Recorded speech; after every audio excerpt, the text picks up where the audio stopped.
आज की इस वीडियो में हम बात करेंगे एलर्जिक राइनाइटिस के बारे में। एलर्जिक राइनाइटिस को नेज़ल एलर्जी भी कहा जाता है।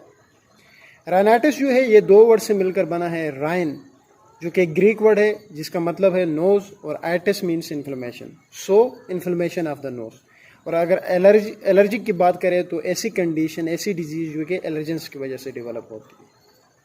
अच्छा, अब हम बात करते हैं इसकी अलामात के बारे में कि एक पेशेंट जो है अगर उसको एलर्जिक राइनाइटिस हुआ हो तो वो कैसे डॉक्टर के पास प्रेजेंट करता है।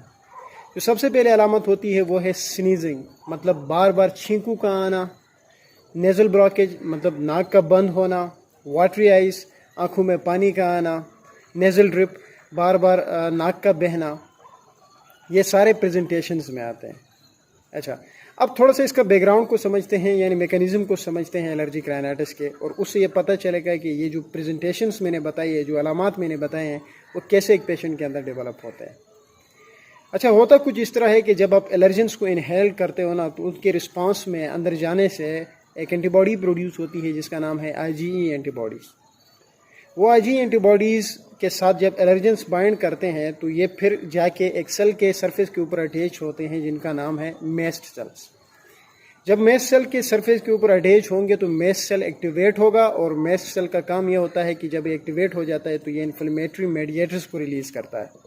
इन्फ्लेमेटरी मेडिएटर्स ऐसी चीज़ें जो कि इन्फ्लेमेशन काज कर देते हैं नोज़ के अंदर, मीन्स कि नाक की सूजन कर देते हैं अंदर से। अच्छा, अब अगर एक नॉर्मल इंसान की बात करें तो उसमें तो ये कंडीशन जो है वो बड़ी मिनिमम होगी, मतलब मेस्ट सेल एक्टिवेट होगा, इन्फ्लेमेटरी मेडिएटर्स रिलीज़ होंगे, तो जो है इन्फ्लेमेशन तो होगी लेकिन बहुत ही मिनिमम रिएक्शंस होंगे। एलर्जिक रिएक्शन होंगे, ऐसा नहीं है कि नहीं होंगे, होंगे बहुत ही मिनिमम। लेकिन एक नोज़ जो कि एलर्जिक राइनाइटिस से सफ़र कर रहा है, फिर उसमें ये कंडीशन थोड़ी सीवियरिटी अख्तियार करती है।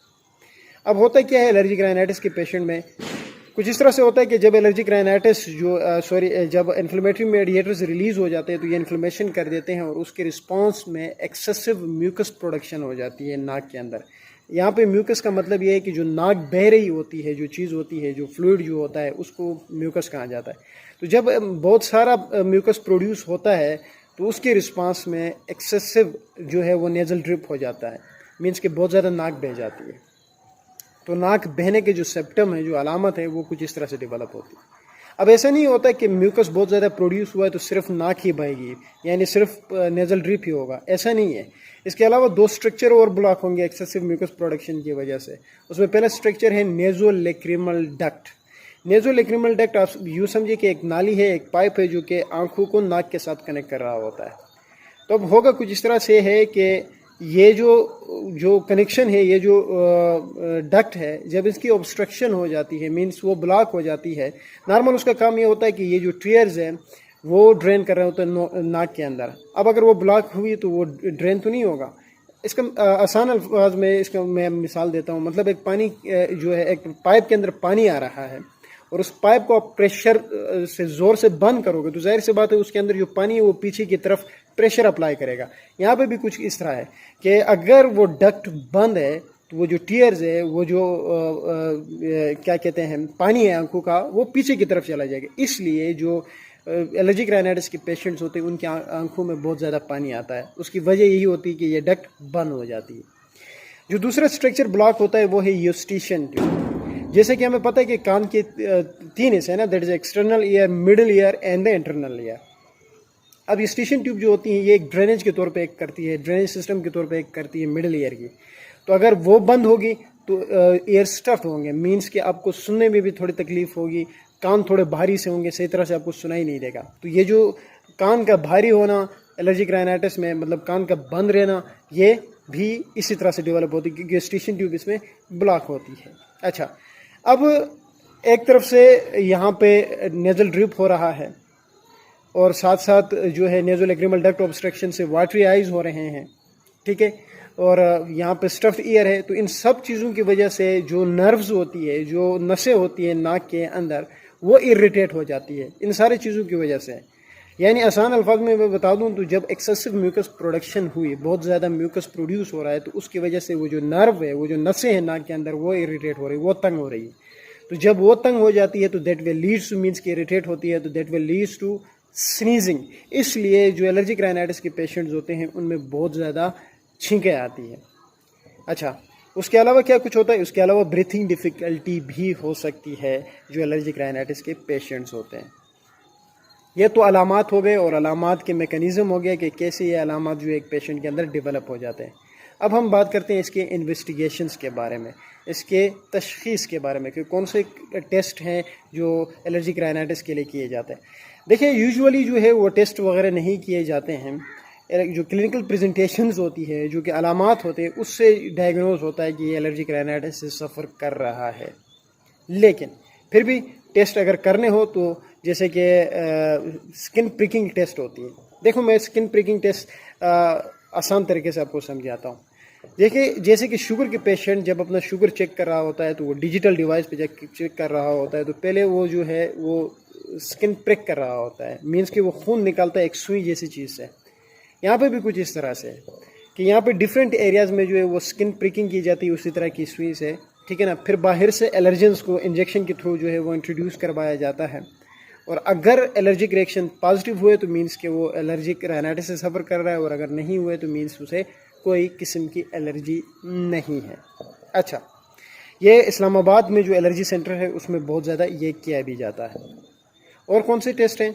और है ब्लड टेस्ट। जी हाँ, ब्लड टेस्ट भी किया जाता है एलर्जिक राइनाइटिस में। और ब्लड टेस्ट में अभी क्या आपको दिखेगा? ब्लड टेस्ट में एओसिनोफिल काउंट एलिवेट हो जाएंगे, और इसलिए जब एओसिनोफिल काउंट एलिवेट हो जाता है तो हम उसको एओसिनोफिलिक एलर्जिक राइनाइटिस भी कहते हैं। बहुत सारी टाइप्स है, वो किसी और दिन डिस्कस करेंगे। फिलहाल आपने ये समझना है कि ब्लड टेस्ट भी किए जाते हैं, और ब्लड टेस्ट में आपको आईजी एंटीबॉडीज़ भी एलिवेट होती हुई नज़र आएगी। अच्छा, उसके बाद नेज़ल स्मीयर है। लेकिन जो लोग आजकल लोगों को बहुत ज़्यादा पड़ता है कि जिनको एलर्जिक राइनाइटिस है, जो टेस्ट किया जाता है वो स्किन प्रिकिंग टेस्ट है। ये जो है बहुत ही अच्छी टेस्ट है। अच्छा, उसके बाद हम इसकी ट्रीटमेंट की बात करते हैं। ट्रीटमेंट ऑप्शन बहुत सारे हैं इसके। अच्छा, पहला तो ट्रीटमेंट ऑप्शन ये है कि जिस चीज़ से जिस पेशेंट को एलर्जी है, मतलब अगर खाने की किसी चीज़ से एलर्जी है तो वो उससे अवॉइड करे, या डस्ट वगैरह से एलर्जी है या पोलन से एलर्जी है, तो पहला काम आपने ये करना है कि आपने एलर्जन से अवॉइड करना है खुद को। ट्रीटमेंट ऑप्शन सबसे बेस्ट यही है, ठीक है।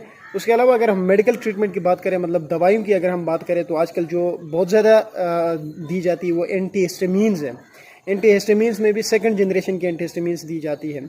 उसमें मैं कुछ एक जो है वो फार्मूलेशन के भी बता देता हूँ और उनके ब्रांड नाम भी बता देता हूँ। जो एंटीहिस्टामीन्स आजकल बहुत ज़्यादा यूज़ किए जाते हैं ना, उसमें है लोराटिडीन, डिसलोराटिडीन, सिट्रिजिन, लेवोसिट्रिजिन एंड फिक्सोफेनाडिन। ये कुछ जो है ये फार्मूले हैं मेडिसिन के जो कि आजकल बहुत ज़्यादा यूज़ किए जाते हैं। अगर हम ब्रांड की बात करें तो आजकल जो मोस्ट कॉमन जो ब्रांड यूज़ होता है वो लोरिन NSA यूज़ होता है। फिक्सेड नाम की टेबलेट जो है वो यूज़ होती है। उसके बाद अगर हम बात करें तो न्यूसिडल नाम की टेबलेट है वो यूज़ होती है। ये 10 mg में आती है और ये दिन में एक दफ़ा यूज़ करनी होती है और अमूमन रात को यूज़ करते हैं, ठीक है। उसके अलावा एंटीहिस्टामीन्स के अलावा कौन से मेडिसिन दिए जाते हैं, तो क्योंकि नोज़ में हमने कहा कि इन्फ्लेमेशन हो जाती है, तो इन्फ्लेमेशन को ख़त्म करने के लिए हम स्टीराइड्स भी देते हैं, और स्टीराइड्स में हम नेज़ल स्प्रेज देते हैं। आजकल जो बहुत ही कॉमन यूज़ होने वाली नेज़ल स्प्रे हैं वो फ्लेक्सोनेज है। फ्लेक्सोनेज नेज़ल स्प्रे होती है, वो दिन में 2 दफ़ा जो होती है वो 2-2 पफ अपने एक नॉस्ट्रियल के अंदर करनी होती है। उसके अलावा अगर ब्रीथिंग डिफ़िकल्टी भी है तो साथ फिर हम मोंटेलुकास सोडियम देते हैं, और कहते ये है कि आपने सुबह नाश्ते के बाद आपने जो है ये टेबलेट लेनी है। अच्छा, इसके अलावा भी ट्रीटमेंट ऑप्शन है, लेकिन ये अपने ट्रीटमेंट जो है आपने भूलनी नहीं है। कौन कौन सी ये ट्रीटमेंट मैं ज़रा रिवाइज कर देता हूँ। सबसे पहले ये है कि आपने एलर्जन से ख़ुद को बचाना है, मतलब आपने आइडेंटिफाई करना है कि किस चीज़ से मुझे एलर्जी है, तो उस चीज़ से आपने दूर रहना है, ठीक है। उसके अलावा जो मेडिकल ट्रीटमेंट है, जो दवाइयाँ हैं, उसमें सबसे पहले जो दी जाती है वो एंटीहिस्टामीन्स है। ब्रांड में लोरिन NSA हैं, ठीक है। उसके बाद न्यूसिडल है, फिक्सेड नाम की टेबलेट है, ये ब्रांड में है।